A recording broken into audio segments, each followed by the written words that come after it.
Welcome to the Two Guys, One Coup podcast with Dale and Jim, where the truth matters and progressives' feelings don't. We bring you the facts from the perspective of two average, everyday guys who will never apologize for being America first, for adhering to our great Constitution, and for saluting the flag that our brothers and sisters have fought and died for. And now, here's Dale and Jim. Hello, everyone. Two Guys, One Coup. Thank you for joining us again today. I need to start by first apologizing for a little IT mix-up on our last episode. I probably don't need to apologize, but I want to apologize because somehow the episode 47, so our last episode, got a little wonky on YouTube and Rumble. The audio recording on Spotify and Apple Podcasts and Stitcher and all those and iHeart came out perfectly fine. Which is taken directly from the video. Just draws it from it when I, not to get technical, but in my, in the genius work I do with editing this, as you can tell, the audio came out fine, but the video started off a little crazy. And I literally didn't catch it till, 7 hours after it uploaded. So if you heard it before I deleted it and re-downloaded episode 47, and you were wondering what in the world's going on here, because it was bad. It's all fixed. It's all up there. Everything's working great. Go listen to it. Again, that was our interview with Tina Deskovich and Tiffany Justice, co-founders of Moms for Liberty.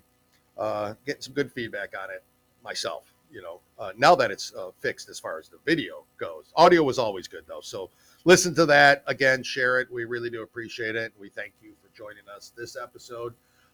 Second half, Jim, we got our interview with Paula Davis, the chapter chair for the Howard County, Indiana Moms for Liberty branch. Again, folks, you just need to keep listening and sharing because I know you and I, Jim, we're learning a lot about what's going on around the country as far as the public school systems and about your local governments and all that, which is super important. A lot of people bypass all that local government stuff, school boards, your city councilmen. That makes a difference. I mean, that's where it all begins in your towns. So you really need to pay attention to that. Jim, how are you today? I'm doing well. Spewed a bunch of. Are you? Yeah. I asked you that last episode. I'm like, how was your week? And you're like, oh, it was fine. I mean, you seem a little down. You seem a little. Are you okay? Yeah. Everything's good. Everything's hunky-dory. Life's good. That's good. I'm going to get this right away before I forget, but you're hearing this episode on Thursday, so then it would be tomorrow is Mrs. Dale's birthday. So happy birthday, happy Mrs. birthday. Dale. Happy birthday to her. 38. We got a little 38. Can you believe it? Yeah, she looks great. Yeah, she does look fantastic. I mean, we married very, very young. I think it was legal back then. Married so. Anyways, 38, and she looks younger every year. So and better every year, and that is not because of me. I can tell you that. But happy birthday to you, dear. It's going to be a great weekend. That's for sure. Jim, what do you want to add before we get on to our wonderful show today? Entertaining everybody who listens. Go on. When we talk about, Moms for Liberty and we tell you to just listen to them, please listen to them, because how they're being portrayed in the media is, we talked about this time and time again. And it's not what you're hearing, guys. It's how it's being portrayed by our irresponsible journalists that we have out there. And that is correct. They're not, they're not Aryan. Trust me on that. We've done a lot of them. Unbelievable. That's even a thing they're saying. They're not transphobic. They're not homophobic. Nope. We know some members of Moms for Liberty that are gay, and that is not what this is about at all. Nope. It has nothing to do with those things, but that's how it's being painted. Because, as Dale said on the last show from Lennon, which I still think, Dale, if you have that, I don't want to put you on the spot, but I would like to say it sometime again today, because it follows what is happening in our schools, folks, and it can't be ignored. It cannot be ignored. It was the one. It was the one where it said that give me 4 years with your school children, and I will create a new thought. And that's what Marxism is. They run with that. So that's what's going on, guys. Moms for Liberty is not that. Mm-hmm. Moms for Liberty is just trying to. You know what? 2 + 2. Mm-hmm. It's 4. That's what they're trying to do. This is how you pronounce always is, K. always will be. This is how you pronounce J. That's what they want to do. Don't bother them with anything else that's going on right now. Let the parents do that.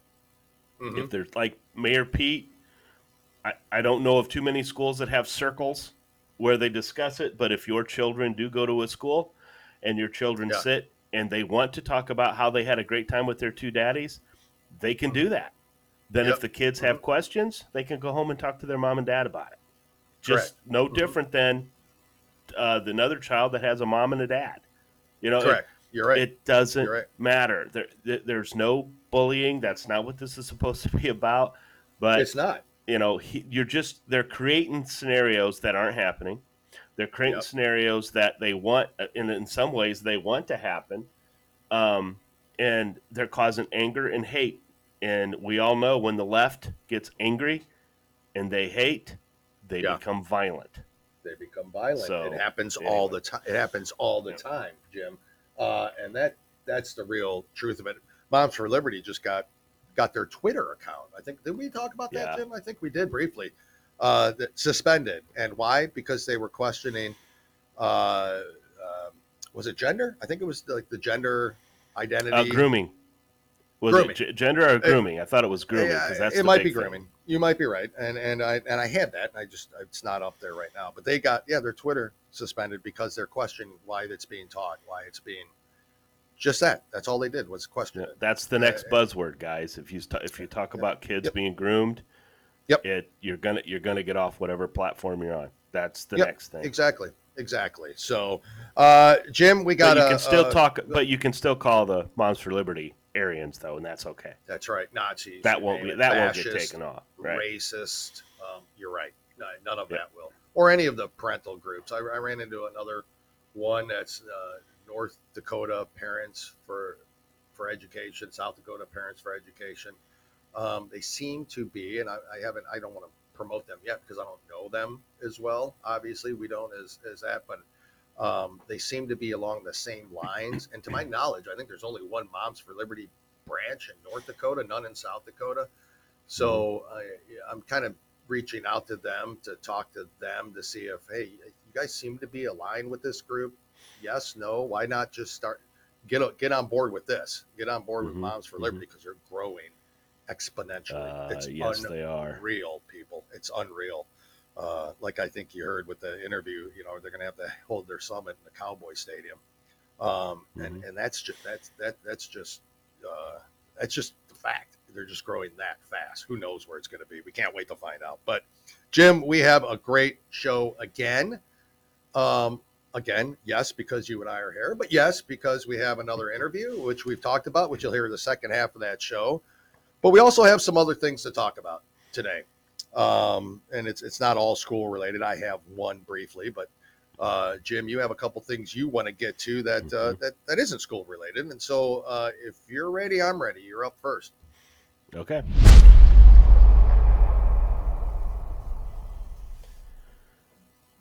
Okay. Some of you may or may not know that our wonderful Congress and Senate passed a bill. It was a few years back, maybe more. I don't know. That they can't get in trouble for insider trading. Correct. I think that we all can sit back and say that doesn't sound right because they have bills that they pass. But apparently, based on inside information, correct? Exactly. Yeah. So now, apparently, though, if you're a husband of the Speaker of the House, you can make as much money as you want, and there should be no question about it because Nancy's not making money on it. Oh, okay. Yeah, okay. Okay. Yeah. Mm-hmm. I mean, that makes sense, doesn't it? Yeah, I think so. But Nancy of the House, Nancy. Not at all.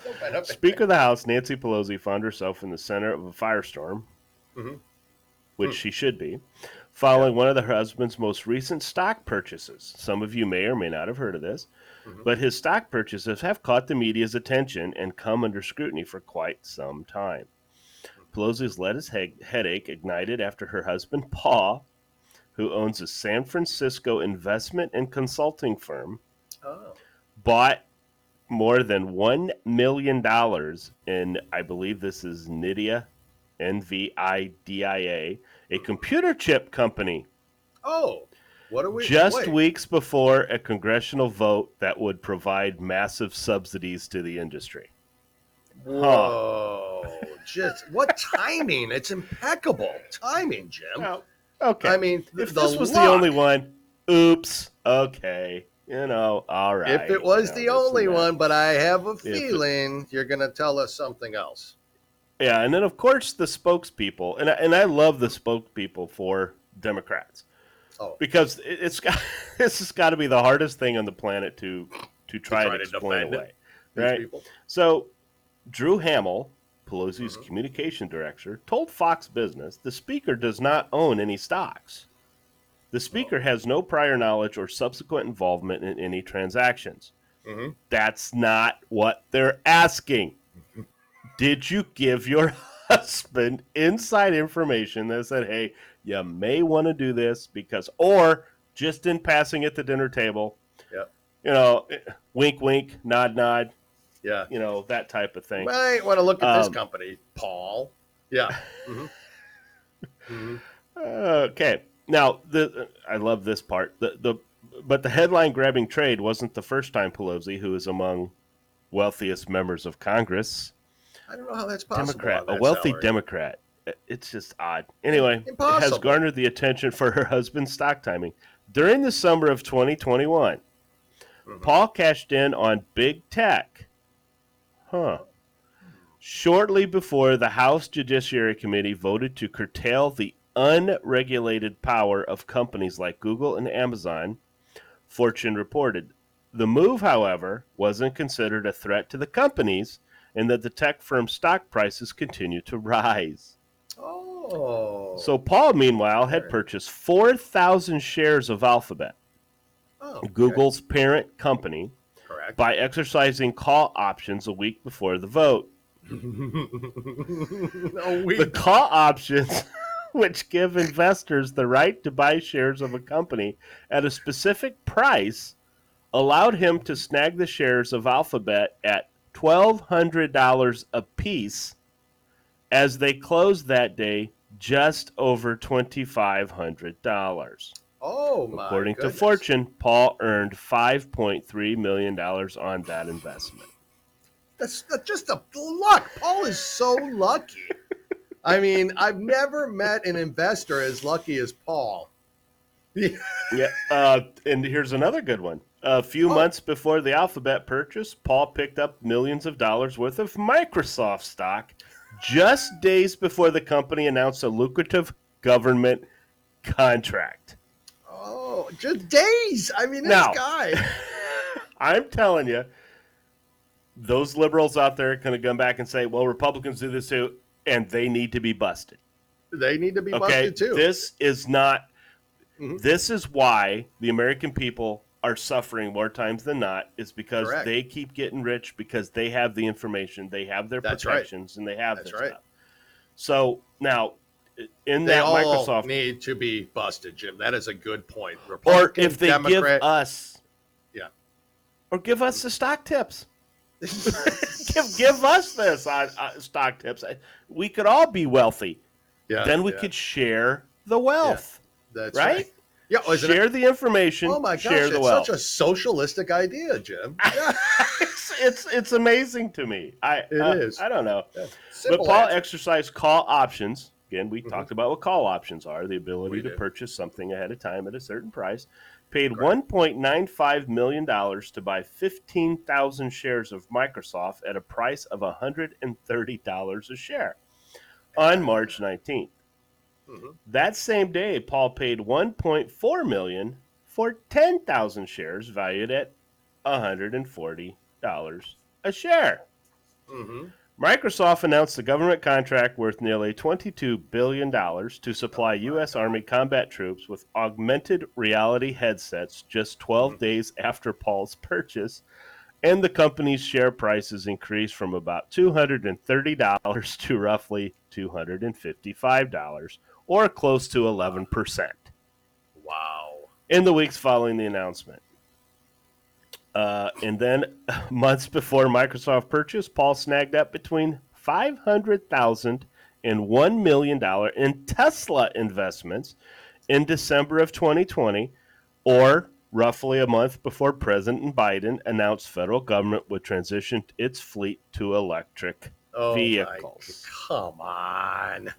Come on. Now, again, I am sitting here telling you, yes, Congress cannot get in trouble for insider trading, and they come back and say Nancy Pelosi has made no money on these stock options. No money. Nothing but it is illegal for family and friends of the congressperson to do it.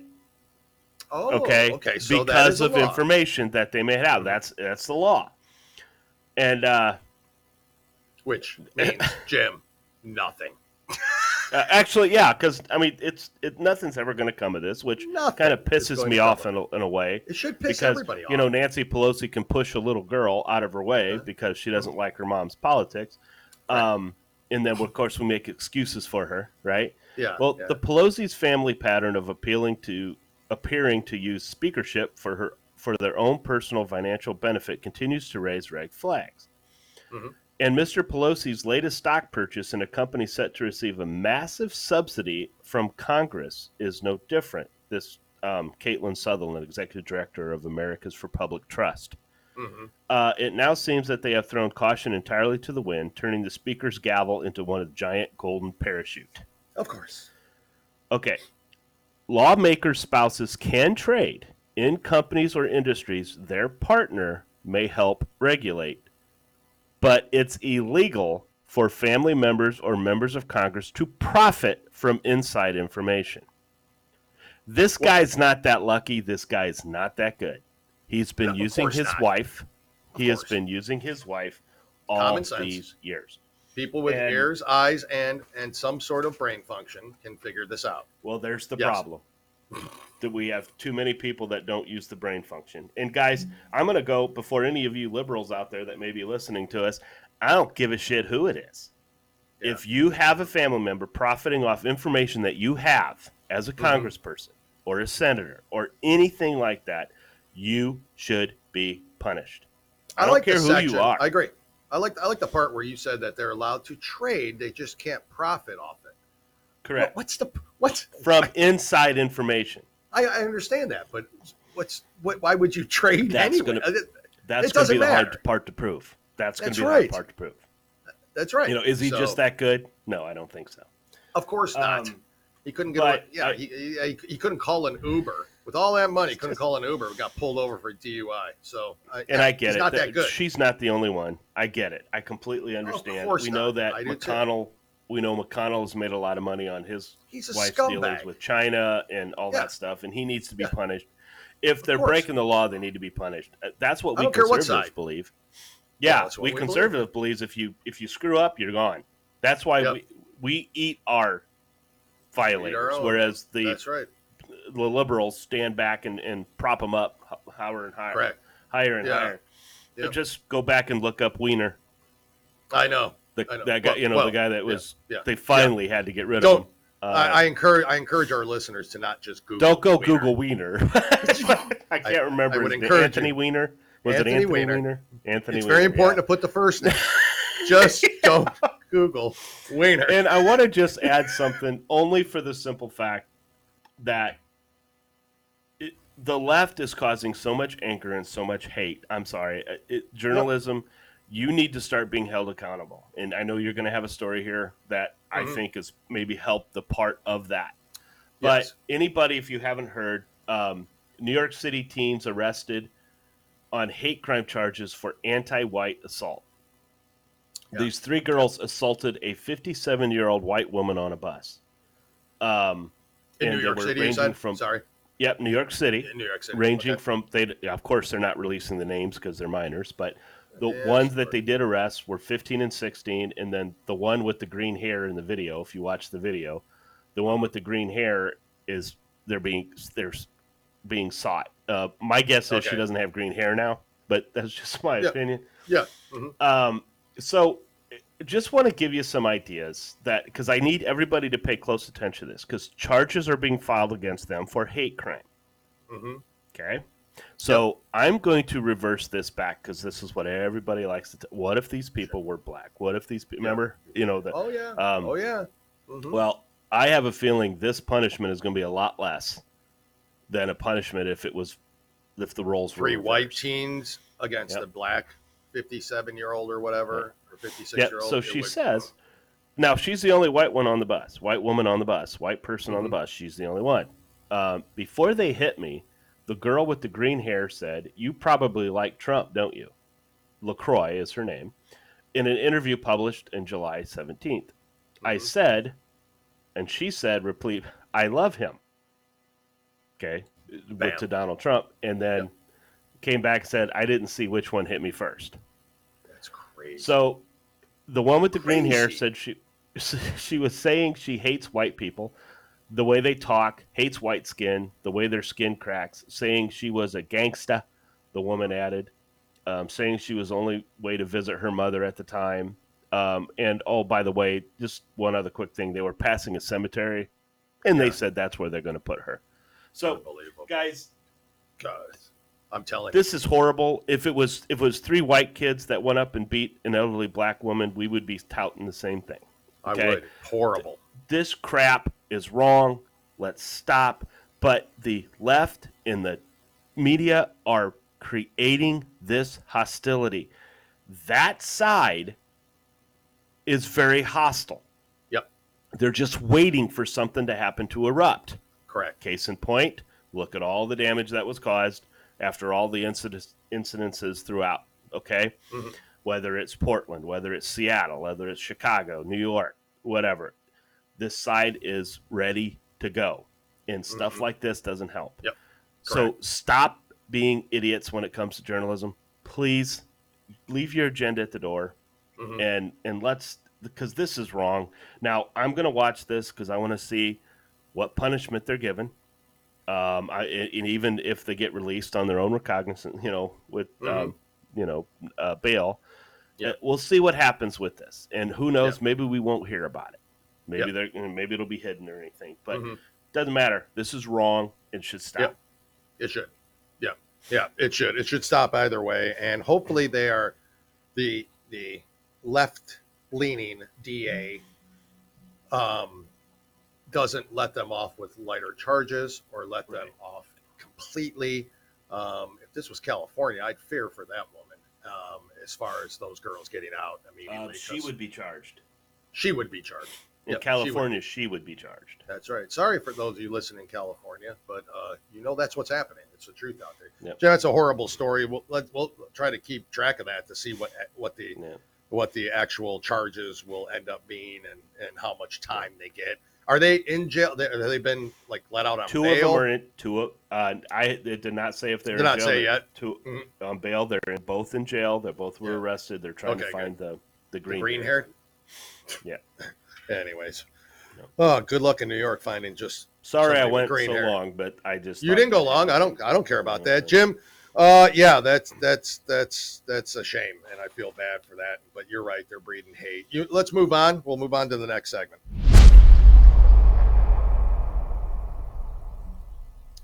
Jim, if I was to describe the show this way to you, a show that's on TV currently. 4 buffoons sitting around spewing hate. What show comes to mind? Morning show, The View. Well, Jim, you're right, The View. Or anyways, I don't even know when it's on. Who knows when it's on? Why is it on? But yes. Well, the 5 people that watch them every day, they have. They know. They know. I can't find them. I've asked. I was like, what time's The View on? What other jobs would these 4 women have? Well, I remember at one point, one of them some sort of actress and comedian.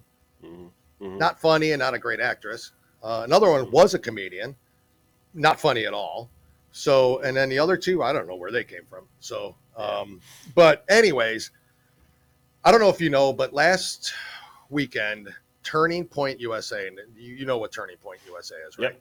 Yep. All right. They held a convention, oddly enough, in Tampa, Florida, where we were the week before. But this was for young conservatives, college conservatives.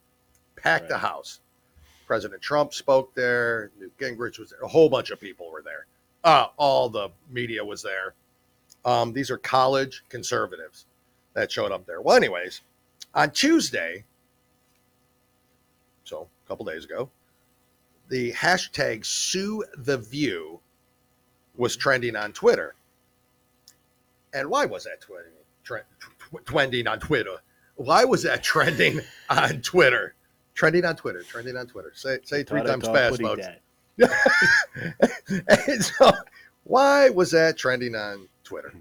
Well, it's because of Whoopi Goldberg, who smeared the Turning Point USA event and the participants, insisting that the conservative organization had let neo-Nazis, and I love the neo-Nazis. Why do you got to put neo-Nazis? Would have said it enough there, Whoopi. Into their event in Tampa, Florida on that past Saturday. She later attempted to backtrack, offering a quick clarification to note that the neo-Nazis were outside protesting. Yeah. Which is far different than letting Nazis into your event. Yeah. But the damage had been done because all of the dim-witted viewers of the buffoons, all they heard was neo-Nazis were there. End of story. Moving on. Yep. Well, Turning Point USA founder Charlie Kirk, and if you don't know who he is, I don't know why. Look up Charlie Kirk. I encourage you to listen to him. I encourage you. Said that the group was, sorry about that, said the group was outside protesting. They did not let them in at all. Matter of fact, one of the View's co-host, Sarah Haynes, don't even know which one that is, prompted Goldberg's remarks by announcing, "I've got a legal note." This is all in quotes. "The conservative group Turning Point USA has condemned the group of neo-Nazis and said they have nothing to do with the organization." Right. End of quote. Co-host Joy Behar, Jim loves because she's redheaded, took the opportunity to target Florida GOP Governor Ron DeSantis, mocking, "Yeah, but where was DeSantis is what I want to know." Yeah. Why is that? Jim, so after all of this is going on, and to my point, Turning Point USA is now, after they tweeted, after a group of, so listen to this. Okay, so I'm sorry, I'm jumping because I'm looking at some tweets and I'm looking at what's going on. But Turning Point USA tweeted, after a group of Antifa and left-wing protesters showed up, because that's who showed up first, predictably, to protest our event, they eventually dispersed. Then minutes later, these Nazis appeared. Who are these people? We have no idea, and ABC and other news media aren't curious enough to find out. Right. Turning Point USA students confronted and argued with these individuals. The organization, as we would have, as you and I would have. The organization continued. Our security attempted to remove the Nazis, but were unable to intervene because they were standing on the public sidewalk. That is true. Turning Point USA students ultimately left the scene, at which point these individuals immediately dispersed. Now, these neo-Nazis showed up, Jim, holding signs saying Nazis for DeSantis. Right. Why would they do that, Jim? Well, I wonder. If anybody out there thinks that Ron DeSantis has the support of Nazis or neo-Nazi groups, then there is no hope for you out there. There is absolutely no hope. But that's, Jim, that kind of goes to the point of the media portraying the hate. The View, which I don't expect honesty from them. I do not. No. Anybody who does is really delusional. But that's the hate they breed. They bring that up as if Turning Point USA, a conservative group, was embracing these protesters and Nazis. If they were, they'd have been inside, all right, and not trying to be removed by the security. And don't give me this crap of, well, they just wanted them removed, so they, hide them. It's all, we all know this. This happens. But I want to get onto this, Jim, real quick. Florida school board member demands disciplinary action over pornographic books in schools. And you and I talked about this before, too. We did. It's about time. It's about time. We did talk about this, but it's not happening, right, Jim? None of this is happening. No, not at all. So says our protest. Come on, man. Friends. Come on, man. It's not happening, man. I taught history for 30 years, man. Yeah. A Florida school board member said she was disgusted by the pornographic books available to kids and described a race against time to remove them before the start of the 2022-2023 school year. Now, I'm sure everybody's thinking, well, Florida's got the Parental Rights Act. It's still, the school boards are still pushing this stuff. It doesn't matter to them. Yeah. I don't think there's any jurisdiction for it. And I can tell you my own research in our school library so far, I've identified 75 books that I'm working to challenge to get off of our shelves. Ashley, I'll probably butcher her last name, and I apologize, Gillison of the Clay County School District Board told Fox News Digital. She added that she believed disciplinary action was appropriate to address these responsible for placing pornographic and otherwise inappropriate books in front of kids in public schools. Her quote, "I'm disgusted that anybody would think that that's appropriate material to have in a school library." The mom of 3 Clay County public school boys said, "There needs to be disciplinary action for anybody who offers this kind of material to a child." One of the books Gillison mentioned was Lawn Boy by Jonathan Evison, which describes about that. Yep, which describes a boy recalling oral sex from when he was 10 years old. This is in a school. And for those of you out there who know that, that's illegal. Anyway. That's illegal. Yeah. Still and always better be. Actually, always better be. He could have received it from somebody his age, I guess. I don't know. I have no idea. I misspoke. Yeah. We apologize for our errors, YouTube or whoever. Yeah. Another book, which we've talked about, Jim, which you brought up, Julian is a Mermaid, is for elementary age children and is regarded as an introductory text to gender fluidity. Now, I bring up these book titles not so you can, go out and purchase them or look at them or find them, but I've had people ask, "Hey, is there a list of these books that are being out there? I'm sure there's a long list somewhere, and we tell these titles to you." Yeah. So you can be aware of them and what's out there. You need to be aware of them. So I'm sure there's a list, and I'm trying to gather that and get a list together of. But every school board and every school district has different versions of all these. What one title might be, Lawn Boy, might be called Grass Dude. I don't know, but it's the same kind of story and indoctrination. The boy repeats. So this, just briefly, just so we know again, Julian is a Mermaid book. The boy repeatedly strips down to his underwear. Later, he puts on lipstick and dons a headdress. He is then given costume jewelry before being taken to the New York City Mermaid Parade, where he can freely express himself.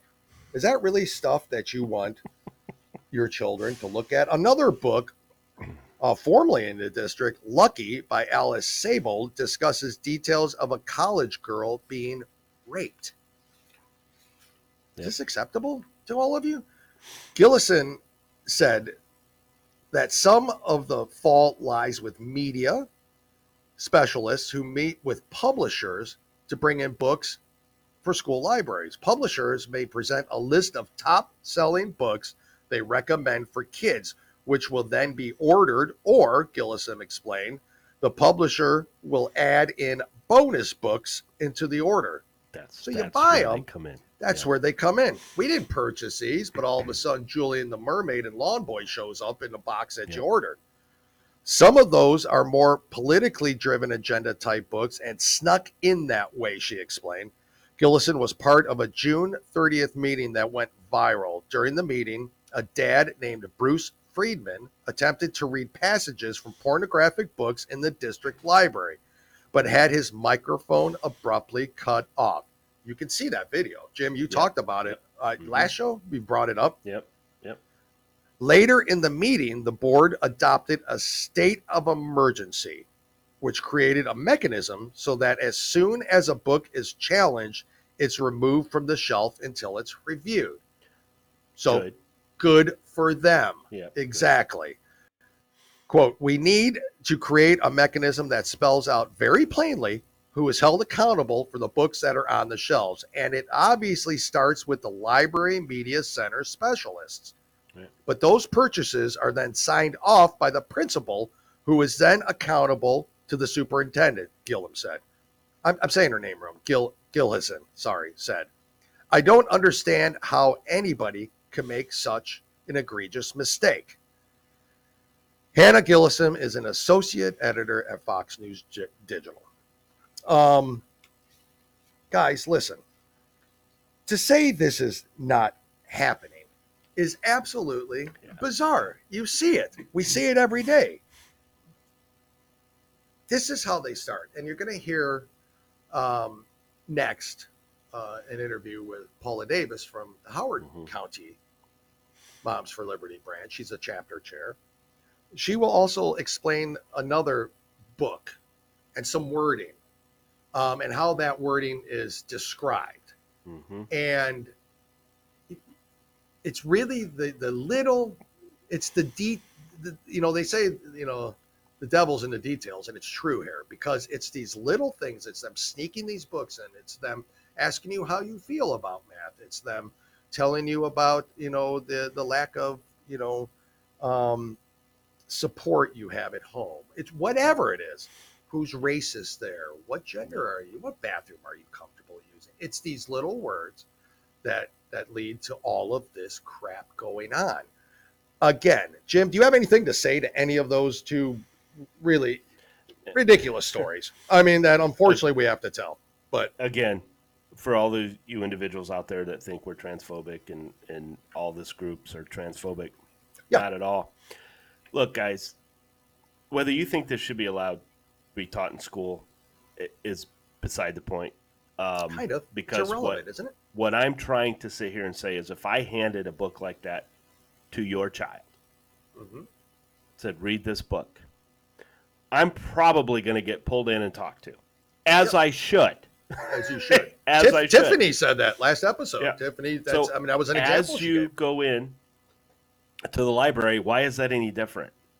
And guys, all I'm saying is when we talk about trans in school, doing all this stuff in school, one of the big reasons we're talking about it is because you guys, teachers, counselors, don't have the qualifications to talk to kids about this.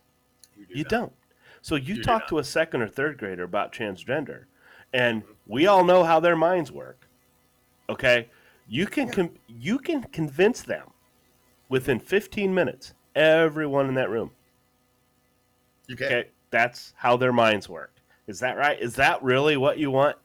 Yeah. I mean, do we want to take all the children in these classrooms and turn them into the opposite sex they are?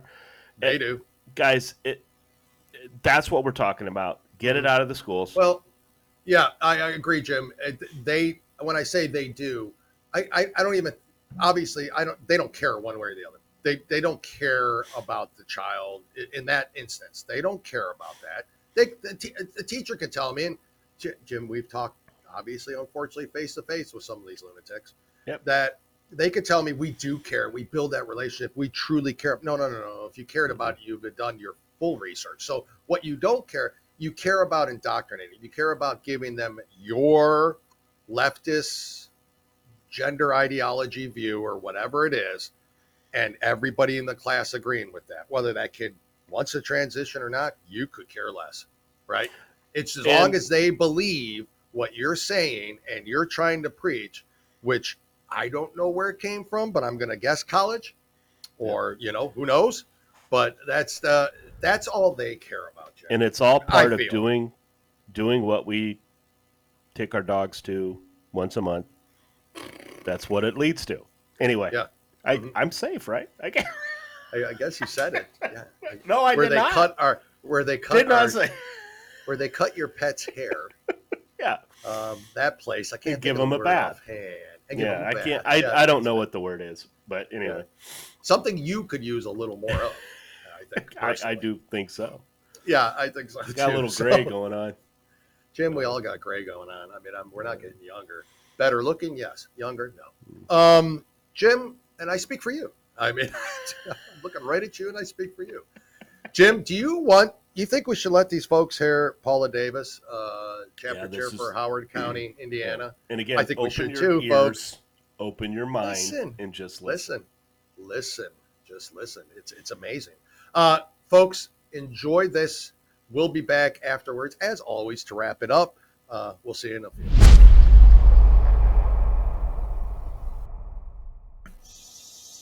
Well, we are happy to have on the show today Paula Davis, the chapter chair for the Howard County, Indiana Moms for Liberty group. Paula, how are you today? Good morning. I am wonderful.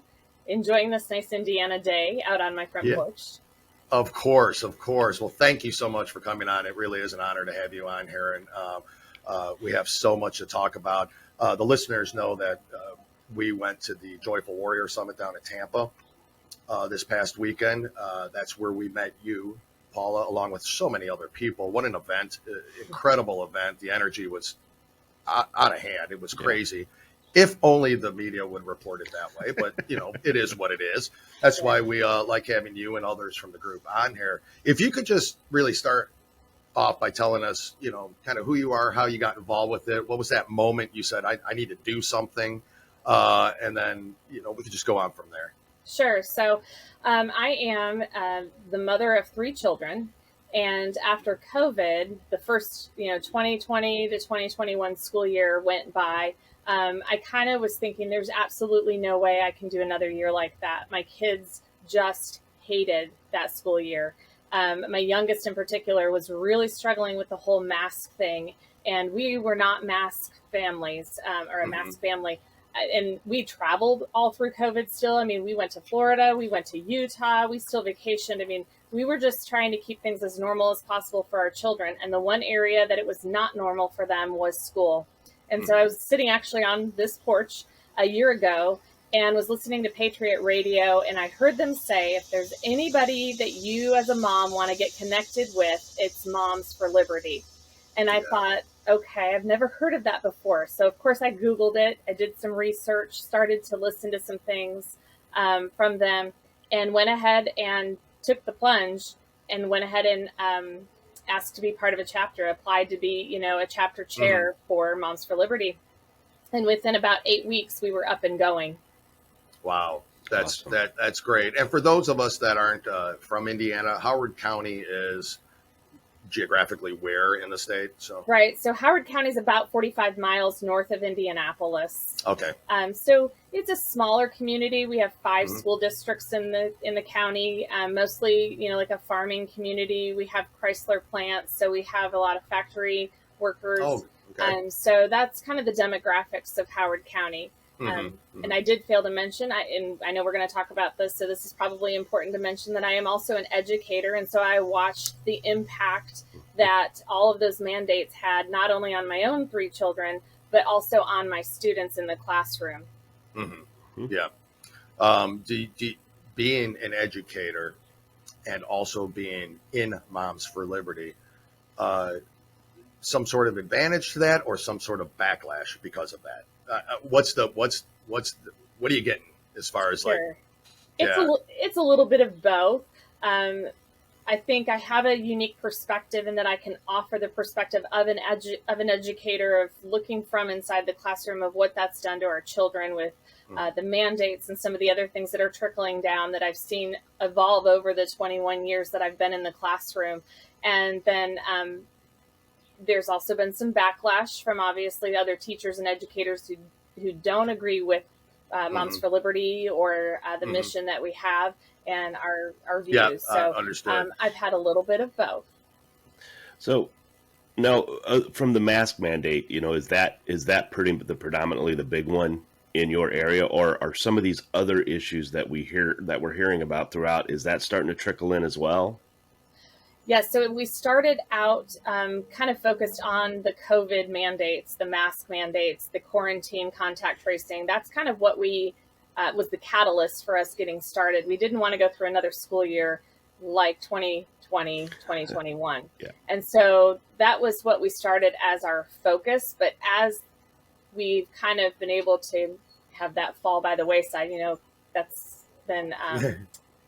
how do I say that politically correct? Yeah. That's been correct. COVID's gone for now, right? I don't know; it's making a comeback, but we decided to kind of look into some other areas that were affecting education, and looking at curriculum, and looking at the social emotional learning component, looking at CRT, which I know I have people all the time say that's not in the schools. However, when we look at the titles of books, when we look at the curriculum and some of the ways that they are, asking questions and framing those questions, that really truly is already in our curriculum. Oh, and has been, I think, for a while, and it's just getting noticed because of groups like Moms for Liberty. Correct. I mean, it's just become blatantly obvious within the last probably year or two. But I will tell you, actually, I was reflecting this morning as I was getting ready on some examples of things that kind of would get my attention earlier in my career, that I would say, oh, that just kind of seems weird that they would put that in there and use that. And one of the things I came up with was we had a vocabulary book. This is high school level. It was a vocabulary book that kids would use to learn the vocabulary for the week, and they would have the word with the definition, and then they would have to learn to apply that. And the one word that stuck out to me was the word stagnant. So if you don't mind me asking you guys a question, how would you define the word stagnant, or how would you use that in a sentence for an example? Yeah, this water is stagnant. It's not moving. Yeah. Something that's not stabilized or still. Whatever. Yeah. Still. Right. So I clearly remember that the definition they used was that while Christianity was stagnant, the Muslim religion was flourishing. Oh my gosh! Wow! In the book, that's the example. I didn't know that. I didn't realize that. This was the example they used, and this was back. This had to be pre-2010. Wow! Oh, we're talking over 10 to 12 years ago. That was in the book, and I brought it home to my husband, and I said, I just find it odd that this would be the way they would use to define the word stagnant. And so I started to kind of look at different things as they would pop up and notice more and more within the curriculum. And then my husband and I, we would actually do some research on who's developing the curriculum, what companies are sponsoring the curriculum or paying for this curriculum. And you start to follow the money trail, and you find it's very dark. Do you have some examples of like who is funding that, like the companies, and then that money, is that coming directly from Department of Education, or is that? No, it's coming from private entities. It is, okay. And I will tell you, my husband is so much, but yes, maybe you should have him on. Hey, more than welcome to come on. I will tell you, he is really good about that.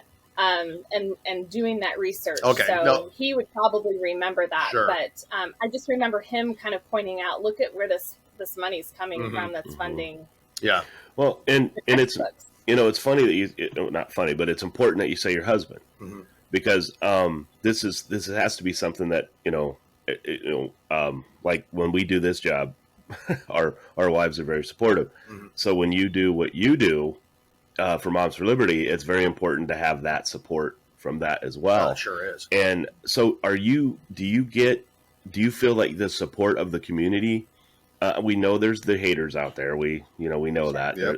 And the haters just don't know what it's about. They're only hearing what they're being told it's in about. denial. They're not really knowing. So overall, would you say that Moms for Liberty is accepted in Howard County, or? Absolutely. And Good. I would say last week is a clear indication of that. We had our booth at the Howard County 4-H Fair. And I will say, though, that people are very cautious because they're so afraid of the backlash. They're so afraid of losing friends. They're so afraid of, their employers or somebody else taking retribution, against them for something that they believe. And so they're very cautious. They don't want their children to get the backlash. They don't want their children to not receive an award or not be put into some kind of club or sports team. So people are very cautious. But last week we had, a ton of people come to the table and say, in our executive board, while we were in Florida with Moms for Liberty Summit, I worked our county fair Monday, Tuesday, and then flew out Wednesday for Tampa. Yeah. And then we had our executive board pick up, the rest of the week.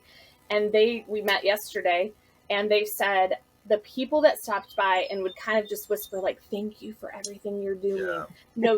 So we know that people are appreciative. We know that people stand with us, but they are afraid. They are. Yeah. They truly are afraid of the backlash. And that's I directly attribute that obviously to media coverage, and the teachers, for instance, down at the summit.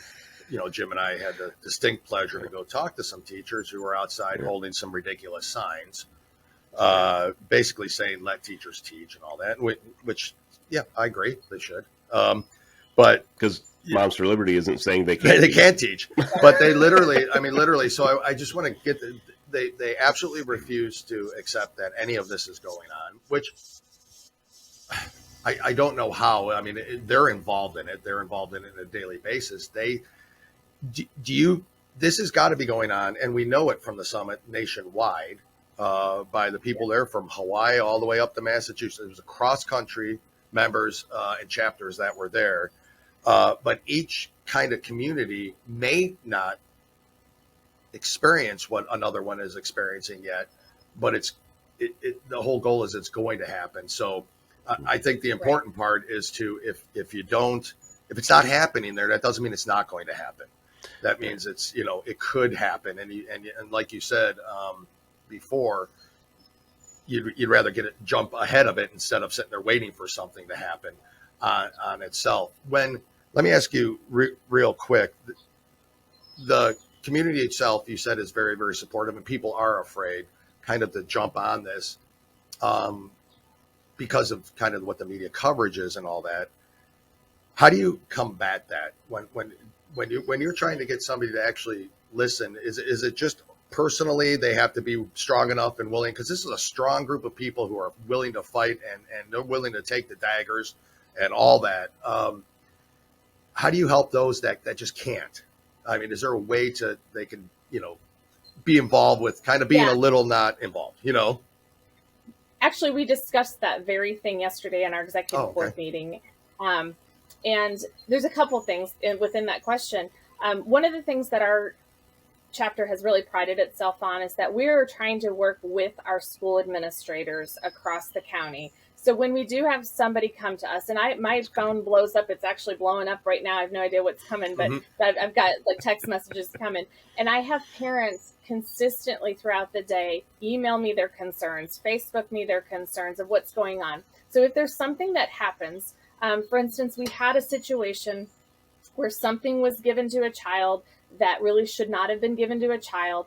And I can go privately to that administrator and say, were you aware that this came out to a student? And when they say, no, I wasn't aware. And I say, okay, we probably need to work on addressing that.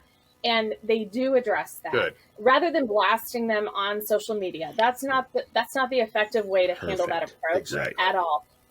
We work really with trying to give those administrators the opportunity to fix whatever has happened and make sure that it doesn't happen again. Yep. We talked about a policy of staff and student communication because, 15, 20 years ago, we didn't have social media with Facebook and Instagram and things like that. So making sure we have boundaries with staff and students so that those boundaries aren't crossed. And so now we have a district that put a policy in place to address that. So that is one of the most effective ways I feel like we're making headway here in our county, Sure. is working with our administrators to say, we're not going to blast you on social media. We're not trying to end up on Fox News for a negative reason. We really want to work with you to make sure that we provide the best education for our students. And that's great. So as far as with our parents, what we are doing is making sure that we are visible throughout our community. You know, we did the 4th of July parade, the Howard County 4-H fair. We have our social media platforms. And so keeping visibility throughout our county, then what we do is provide opportunities for parents to get plugged in ways where they don't have to be giving interviews. They don't have to speak at school board meetings. They don't have to be, where somebody's going to know that they're maybe actively participating. We have other ways. For instance, we're getting ready to launch a library review committee. Well, that just merely takes people to review the list of books that are in the schools, compare them to some of the list of books that are of concern, and then let us know, these are the books I found in this school that are concerning. And again, let me say, we're not banning books. We're merely saying, that's our disclosure. We need to make sure we say, we're not saying we want to ban books. What we are saying is there are books that have sexually explicit material that are not age appropriate, and we want to make sure that those do not get into the hands of children that they should not be getting into the hands of, and making sure that parents who do not want their children to have access to books like that do not have access to books. Excellent. Perfect. So hopefully that kind of helps. That explains a lot, because I know that a lot of parents or people in general do worry about being, doxxed and being affected at their professional lives and all that. So thank you for, saying that. And we go into, so that leads us into the community and working with the administration, because I think that's very important. I really do. I think because you have some administrations, as we've heard, stay away, stay away from us. But so what we've learned when we were down at the summit, and you have been targeted as a chair to go out and do, is to find individuals to run for school boards that meet the criteria of what you are looking for. Can you kind of give our listeners and us an idea of what the type of candidate you are looking for that you want to run for school board? Right. So we have been actively seeking those candidates in our county here for about the last 2 months, knowing that July 22nd is actually the first day to file in the state of Indiana. August 21st is the last day to file. Okay. And so we've been actively seeking candidates who want to make sure that parent rights are what are the most important at each district. So when we do bring concerns, that they will hold those administrators accountable. They will make sure that the administrators are holding the teachers accountable to say, okay, this is what is the culture of our community. And in our community, we don't want XYZ, and we want to make sure that parents have the first opportunity to say what is right for their child, whether that's masks, quarantine, curriculum, the LGBTQ information that's come out, gender identity, things like that. I'm not saying that any of those are wrong. What I am saying, as for Moms for Liberty, is that that's where the parents should step in. There are things at the school that are the responsibility of the school, academics, the math, the science, the social studies, accurate social studies, by the way, not the 1619 project.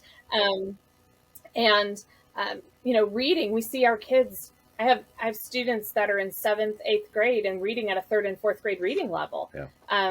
We need to put more emphasis on the academics and leave the moral values, moral and value development to the parents. Well, and what really adds to that, because we talk about gender ideology, right?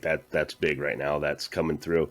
But Dale and I have reported on this that, no one's talking about the detriment to the children that they're going through during this time. And it's like everybody wants to make it look like, oh, this is fine. But we did reports that from the age of 16 to 23, the suicide rates in the states that allow puberty blockers to be given to children are higher than those other states. Now, can you attest it to that? Can you say this is what the cause of it is? I don't know for sure if we can, but however, it is kind of interesting to see that. So I'm glad you said that, because it's very important that parents understand and teachers understand that parents have to be involved in this. This is a decision that, one, people are making that they have no training in. I mean, can your counselors do that? So that's another area that's completely changed and done a 180 is guidance counseling in the schools. Okay. Guidance counseling used to be where you focus on helping students look at their academic achievements and look at their future and plan for their future, right? Yep, right. Are we going to college? Are we going to trade school? What's the next step? Are we going straight into the workforce? And how do we best help you make that decision and then help you be successful? They have since kind of changed the definition of a guidance counselor. They've changed the required classes at the university level for what that looks like. And it's kind of scary. No, it's downright scary what they are trying to charge the guidance counselors with. And I did go to a breakout session. I know you guys weren't allowed to We were not. We were not allowed to be media. at the breakout sessions. But one of the things in one of the breakout sessions we went to was them talking about the gender ideology, and the purpose of that is to destabilize them, cut them off from their family, and cut them off from their faith. Right. And if they can do that, then they can control them with the next move they have and where they want them to be. And what I will say as an educator too is with middle school students, they are trying to find their identity. Anyway. So right now, gender ideology is that thing that gives them the attention, right? So they see their friend who decides they want to be a different sex, go ahead and do that. They have a party, they get the attention. Well, look, they got the attention. I want the attention. Well, how do I get that attention? I'll do that. Correct. And so we have a whole generation of kids who they're just starving for attention. So they will do whatever it takes to get that attention. So that's the fad right now.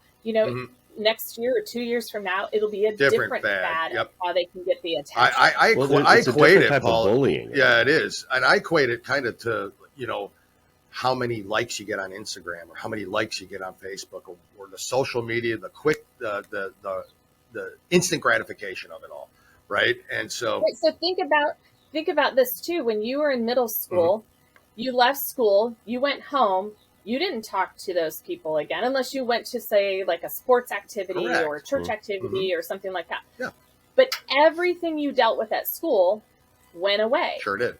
In the evening when you left. Yep. Not anymore. Yeah. It now follows them 24/7 at night. My own children, first of all, only one of my children has a phone, and we do not allow technology off the main level. It's not ever allowed in bedrooms or any other parts of the home, because kids are getting text messages 2:00 in the morning, 3:00 in the morning, 4:00. A Snapchat notification, Instagram, you name it, Kick. I mean, just all of those apps they never get a break, and so that's they're continuously focused on. And so I feel sad for our children. No doubt. The teachers that we talked to out at that protest that were out there, and one of the things that, and there was not many of them, by the way. Yeah, there was only 8 of them. But I saw super when dedicated. we were asking to them, or when we asked them, would you tell a parent if a child came to you? And they would say no. They're not going to take that trust that the child has in them, and then they're going to go to the school counselor. So Dale and I both asked them, does that person have training? And then would say no. But then that person would then send them out to get better help. When you go outside and you send somebody outside to get help, and you don't include the parents, that's where this whole thing falls apart. Exactly. And it goes off the rails. So that's why that. Our children are grown, right? They're not in school anymore. They're out, but we hope to have grandchildren in school.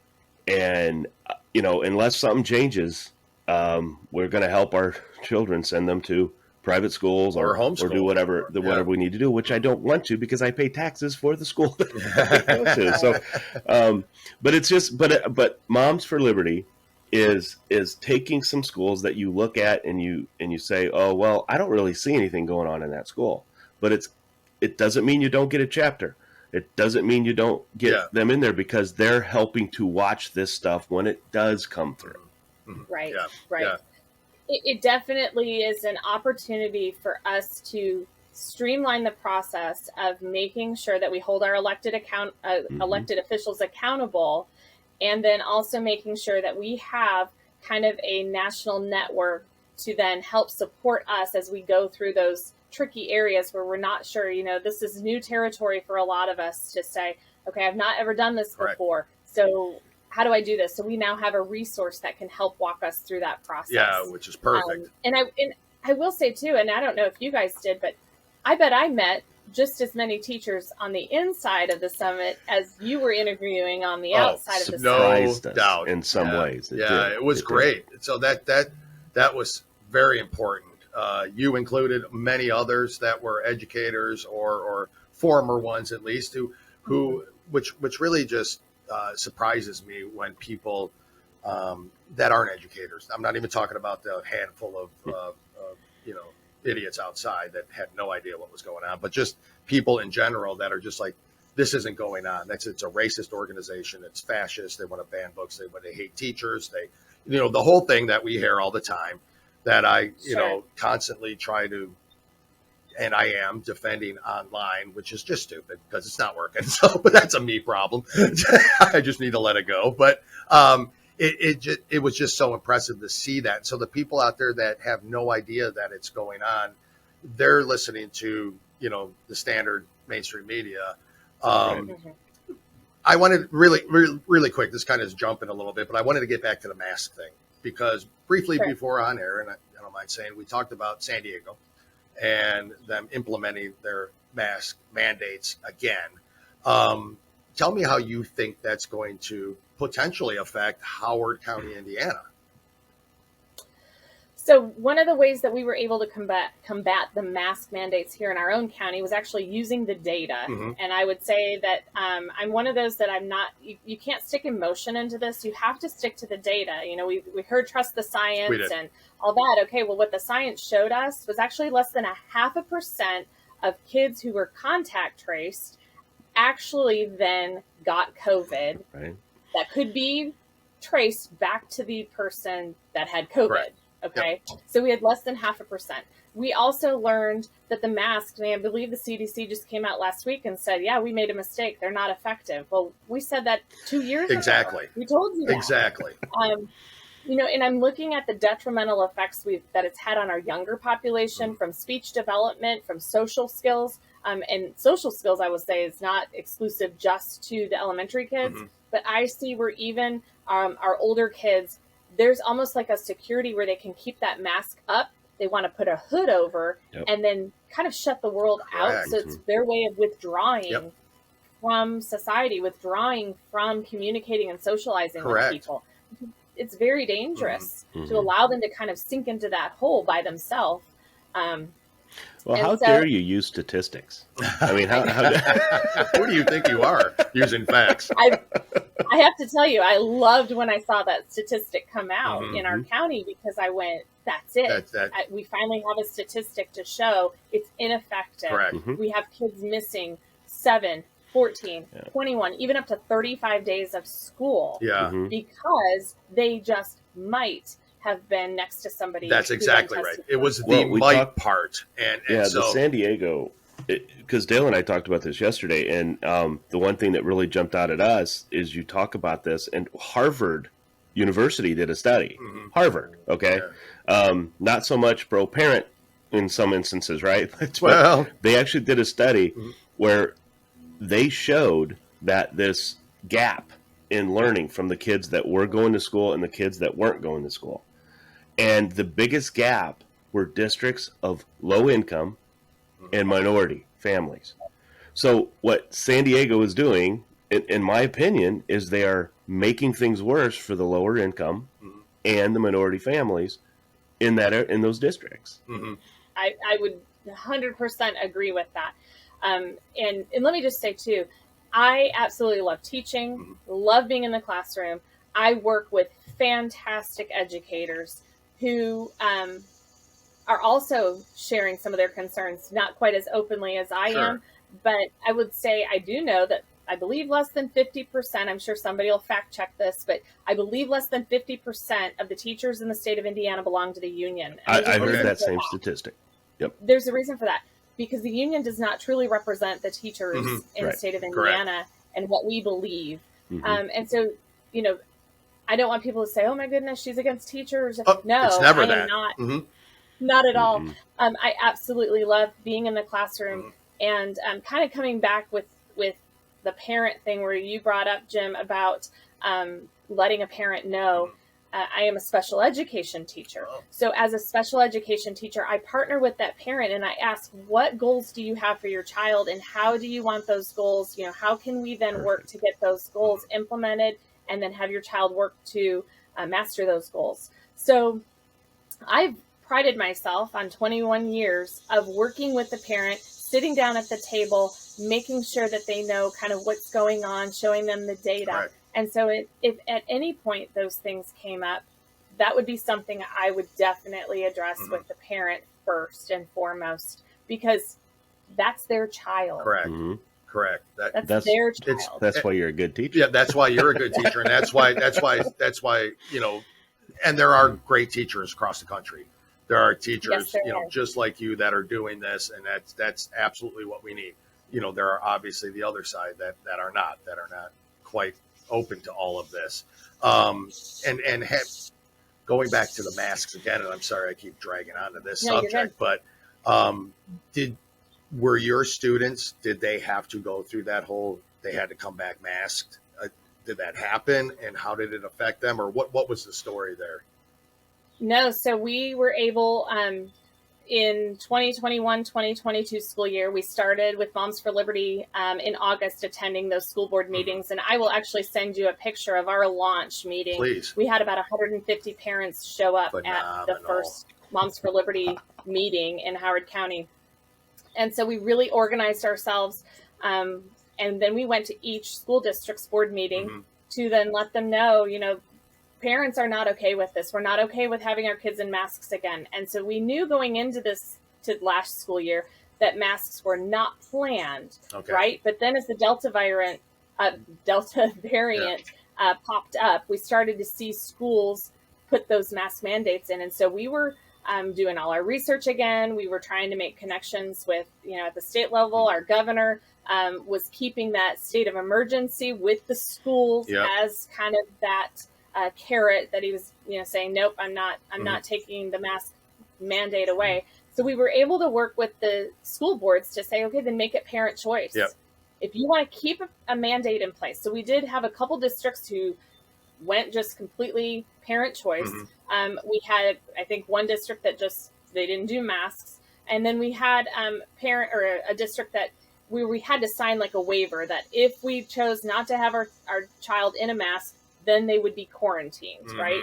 So that was kind of, if you put your kid in a mask, now they won't be quarantined, but if you don't, then they would be quarantined. So still we weren't real happy with it, but it was a step in the right direction. And so then we had one district that went back to masks. I believe it was September board meeting. They went ahead and put masks back in place for 30 days. And then at the next school board meeting, we packed the house.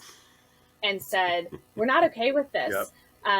We had parents were lined up around the block at the school with signs that said, you know, no. We had parents who actually withdrew their students and went to homeschool because they had just drawn the line in the sand and said, we're not doing this anymore. And so with the masks, I think that has been kind of the catalyst to say, this is where parent rights are, and this is where this is where your authority stops. This is up to the parents to decide what's best. Correct. Do I think that it could come back? I think anything's possible. We've seen so much in the last 2 years that I think anything's possible. Nothing surprises me. Nothing surprises me anymore. Do I have high hopes that won't happen in our area? I do, because I feel like with what we're doing with our school board elections. And I don't want to give too much away because that's obviously something we're working diligently on over the next 30 days. I do feel like we have some great candidates who would align themselves with Moms for Liberty and say, no, that's a parent choice.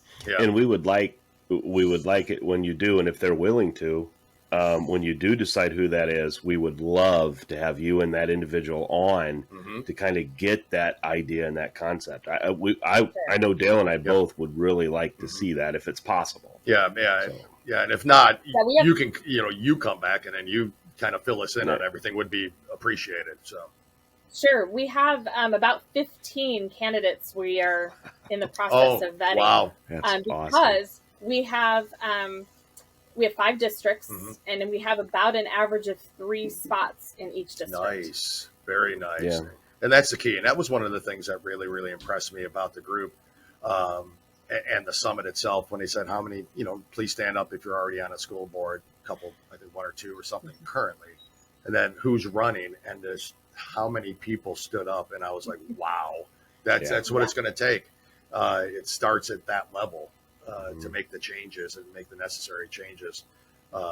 It was really incredible to see. Everyone talks about, well, it's the Department of Education, the teachers union, and all that, but you can't change that as easily. You got to get into the school boards, and that's really the key to making sure that none of this happens again. Paul, I'm going to give you the last word.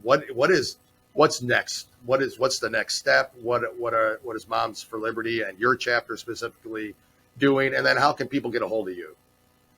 Yeah, actually, it's funny you mentioned that because we had our executive board meeting yesterday. And so some of the things that we are working on is our school board elections. We're working on a library review committee. We're working on school safety. I absolutely love the Guardian program in Florida. For sure. So we've already reached out to the Guardian program in Florida to see how that might be something we can implement here in the state of Indiana.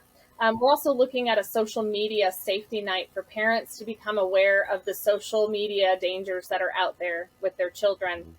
And then we are actually meeting with some of our legislators to work on some legislation that will address parent rights. It failed last session, which we were really disappointed to see that fail here in Indiana. And so we will be working with some of our legislators to get a legislation passed that will work on maintaining those parent rights in the classroom. Yep.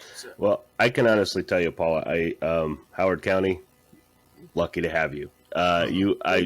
We talked to you at the show, at the summit, and hearing you now, I mean, it's just, they're lucky to have you, and I hope they understand how lucky they are to have you. And, but there's so many like you out there that we've met, that we know. And I'm excited. I mean, that's why Dale and I have jumped on this, and we want to. I mean, you should see how many Moms for Liberty groups we're with now, and they're all the same, Jim, right? And they all, which is good because you're all very, very, very in tune to the same message and on point. And there's no deterring from that message. It is the same goal and the same point, and that is strictly protect the children and parent rights.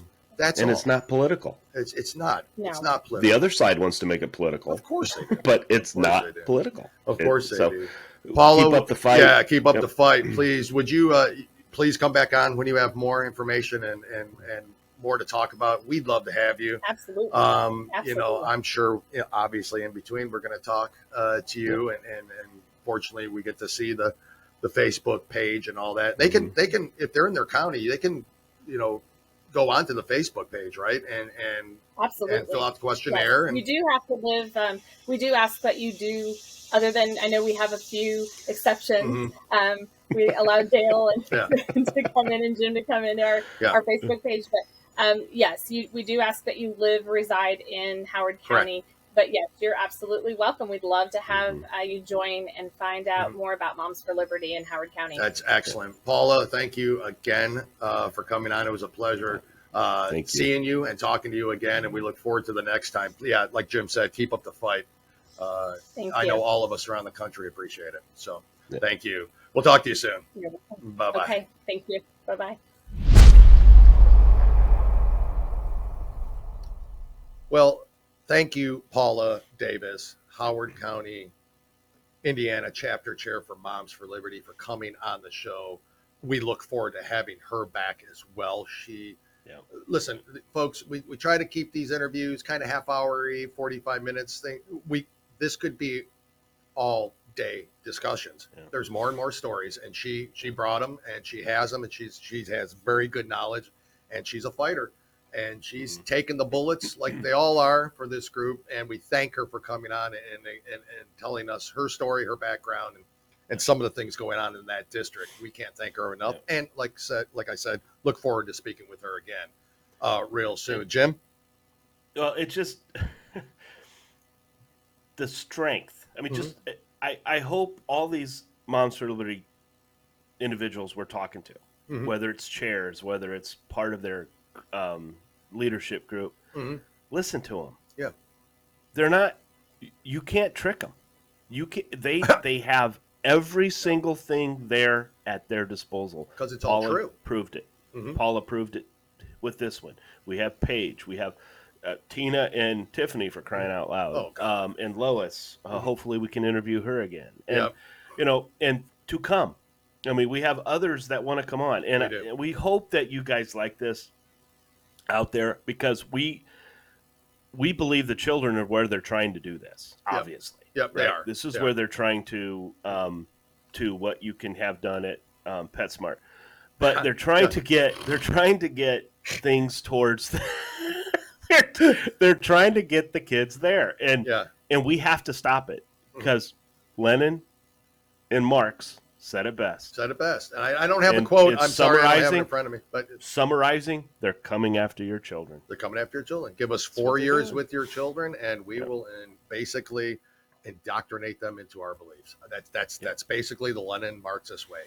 And tell me that is not happening. I dare you. I defy you to tell me none of this is happening out there, anybody. And like we've mentioned before, if there's any other Moms for Liberty folks out there that have stories like this, you can shoot them over to us on Facebook. Please. We're in multiple groups. You can come on the show if you've got something you need to say. If you have school board members that you are promoting and you want to bring them on, be more than happy to talk to them. Yeah. And again, we've got a lot of people coming up from the group, guys. So this is going to continue. And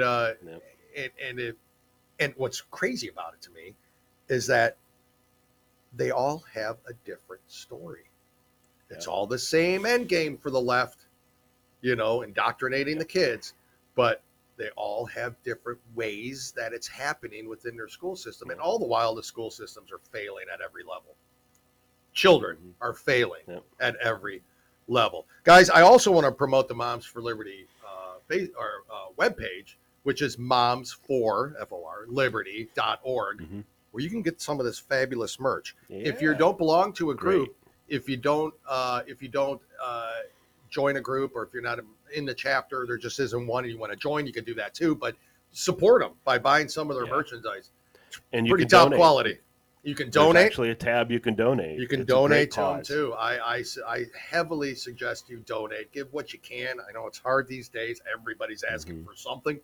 I can't go to a grocery store without, hey, would you like to round up to give to this, round up to give, and I do every time, but it's, and yeah, go on. Well, and there was a post just this morning, Moms for Liberty. We support teachers' increased pay. Yeah. And, let's increase their pay. Let's stop this other. So teachers, Moms for Liberty is for you. Yeah. They really are. It's not for an agenda that you're trying to do. Yep. But they're for you. Yeah. Because Dale and I are the same way. Increase the pay. Yeah. Increase their pay. I have absolutely no problem with it. It's our taxpayers' money that goes there. Agreed. And I'm not saying it's an easy job. It is not an easy job, especially when we get into, again, we're going to do an interview with more Moms for Liberty, and you stay tuned, because we're not going to do it now, but we have now research and studies of teachers that have left the job and why they left. And you may be surprised. You might be surprised by that. That's right. So yeah, increase the pay. Although, I sit there and Jim, real quickly, and I know beginning this is pay. Beginning pay. Yeah, that's not what I'm saying. Yeah, I mean, yeah, correct. As I think police officers and firefighters should be increased in their pay. I know somebody that probably agrees with me. I bet you. I do too. You're welcome, by the way, for bringing it up. I'll tell if he's listening. I'm sure he is. But then I talk to those lefty weirdo young teachers out there, and I'm like, I don't want to pay you at all. No, like I mean, you should be fired, let alone paid more. So it's a fine line, right? If they believe in that thing you do at PetSmart to children, then you literally, I don't. You shouldn't be paid. You should be doing something else in life that has nothing to do with children. So, folks, thank you again for listening. Please continue to. That was great. Yeah, thank you, Paula, again. Thank you, everyone, for your support, your continued support. We really do appreciate it. We try to bring these things and these stories and these interviews to you so you can gain some knowledge and get some support for this group. And Paula will be a return guest. Oh, for She's sure. Just so great, as all of them are. I can't wait because there's a couple coming up next week and the weeks to come that gonna be great. We can't wait. We can't wait to hear you. Going to be great. They're all great, but it's going to be great. So it's going to be great. Believe me, great. Huge, bigly. It will be huge. See, we can endorse giant candidates. So, everyone, thank you again for the support. DeSantis 2024. Yeah, we can do what we want. That's right. We can support who we feel like. That's right. Share, like, subscribe, keep it going. It keeps us going. So we appreciate that. And hopefully you all are learning something. And that's really the most important part, is that you're learning, listening, and getting involved in your own communities. Again, support Moms for Liberty on their website. Please donate and or buy the merchandise. These hats are phenomenal. Like, I want to buy some more of them. They're really comfortable. They're perfect. Yeah. And we bought some canvas bags that our family loves. Love them. Yeah, absolutely. She uses it every day. They hold a lot. They're sturdy. They're very sturdy. And well made. And there's others. There's mouse pads now. They have mouse pads. I know everything. So, I mean, they just go out and look and see what their merch is. It's worth it because it's really good quality stuff too. So and it helps them. A good cause. And it helps them. It goes towards a good cause. This is how they started. It's how they started. I mean, this is how they get a lot of their funding. So I mean, it is what it is, and they work hard at it. Google, Amazon, Facebook, they're not going to give them a whole lot of money. So or positive feedback, are they? Unfortunately. So. Anyways, Jim, thank you. Great show again. Do appreciate it. Thank you again, everybody. Everybody have a great weekend. We'll be back Tuesday with another episode. Again, reach out to us if you have anything you want to talk about. And it's not even just the Moms for Liberty. I mean, if there's political candidates, anything like that, or something you want us to kind of review, shoot us a message. We're working on getting some political candidates on. So hopefully we'll have. Hopefully that happens very, very soon. So, Correct.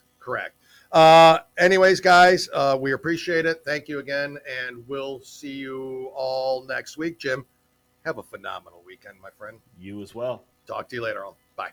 Bye. You've been listening to the Two Guys, One Coup podcast with Dale and Jim. Remember, you can watch on YouTube and Rumble and listen on Spotify, Apple Podcasts, Stitcher, or anywhere you listen to podcasts. And if you like what you hear, go ahead and give us a 5-star review. We really appreciate it, and it helps others find us when searching for podcasts. Don't forget to follow us on Facebook and TikTok.